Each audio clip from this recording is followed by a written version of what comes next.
All right. Hey, what's up? Rock and Shock 2013 here with the one and only Joel Robinson. Those of you that viewed our live stream last year got a great interview with Joel. And then for whatever reason, we messed it up. So we wanted to make sure that we touch base with him again this year because he has some of the best art on the scene. How are you, man? I'm doing wonderful. Thank you for Awesome. the kind words. I Always, always. I mean, because your style, anyone that knows anything about Joel knows you have a very specific style, but it is such like a bright and colorful take on kind of like the classic horror imagery that's out there now. Everything is always so dark and so like, no, I don't want to say mundane because mundane's not the word to use, but like you add flair to your work that a lot of people probably have never really seen before. Well, thank you. Like, where did your when you started doing this stuff? Where did like your style come from? Well, it built up, but definitely there's an influence of Basil Gogos in there and some of the famous Monsters cover. Oh yeah. And I think that was subliminally started coming through. When I switched over to a mainly digital format, it gave me a lot more capability to experiment and push the limits of my color. And I think it just kind of all came together. I think this style, I'd say '08. So I'm coming up on 6 years on the road, and that all came out about the same time. Nice. And now you've always got new stuff every time we see you too. What's some of your recent work? Lately I did I did a House of 1,000 Corpses poster and T-shirt. I did a new Ginger Snaps poster. I did a new Vincent Price T-shirt, which is actually part of the cover for Scream Factory's Vincent Price collection that comes out October 22nd. I've done some new Michael Myers. I did a People Under the Stairs. I did a Ritas and Merle combo. And Frank Booth from Blue Velvet. So through the years, you've done tons of classic characters.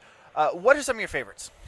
Well, I'd say one of my favorite movies is Return of the Living Dead, and I haven't done anything with that, so that's going to be a focus for next year. What's weird is I do a lot of these portraits and do shows with the celebrities, and that's kind of my icebreaker. So it's kind of nice. So with that question, some of these people I've actually become friends with, so that's kind of taints like what I like. When you have pleasant experiences with people and you build a relationship. Absolutely, yeah. You end up liking things that you think you never would have liked otherwise. Yeah. So and living this vagabond lifestyle, it's it's a great way to live, and you do bond with people, from the vendors to the celebs, and you see. It's exciting to come into a town like this. Is a place this is a show that I only see these people at once a year. Right. So and that's a great thing to guys like us because this is the only one we do. Exactly. Case in point.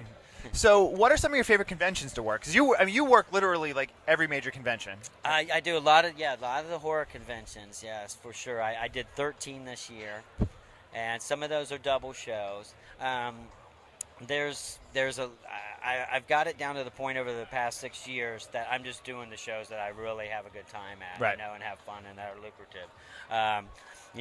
Cinema Wasteland's a great show that I like in Strongsville. It's its own animal. Horror Hound Weekend is one of my personal favorites. And then there's a really nice show down in Nashville, Tennessee, Full Moon Tattoo and Horror Show. Oh, yeah. That's a blast. So, yeah, it's kind of like picking your favorite kid, I guess.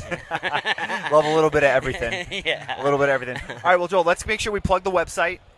Yes, it's artpusher.net, and you can come there. You can browse by character or movie or celebrity. There's over 100 portraits there. There's T-shirts. There's posters. Quite a lot to see. All right, so one final question, and this is kind of one that I like to give to a lot of people. Yes. So you've worked all week. You got back from convention. You actually have a weekend off. You're going to sit down. You're going to watch a couple films. What's your go-to double feature on a Saturday night? A go-to double feature? Oh, wow.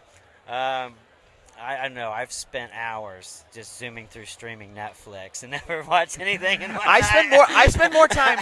Literally, I spend more time not watching Exactly. Netflix than I actually watch what I watch. I wish I could see one. Every now and then, I like to pull the first two movies of a series. Even like Friday the 13th, the first two movies of Halloween. Yeah. And kind of get that groove, especially Halloween, because that's like one big movie. So. Classic, yeah. Exactly. It's always a classic. Exactly. So, all right. So, Joel, hey, man, thanks again, brother. Thank you. Well, Thanks, guys. I'm sure we'll see you next year. Yes. And if you guys are out on the road and you're hitting the conventions, make sure you stop by and say hi to Joel and pick up some prints Right on. because they're the best. They're the best in the room. Plain and simple. Thanks a lot.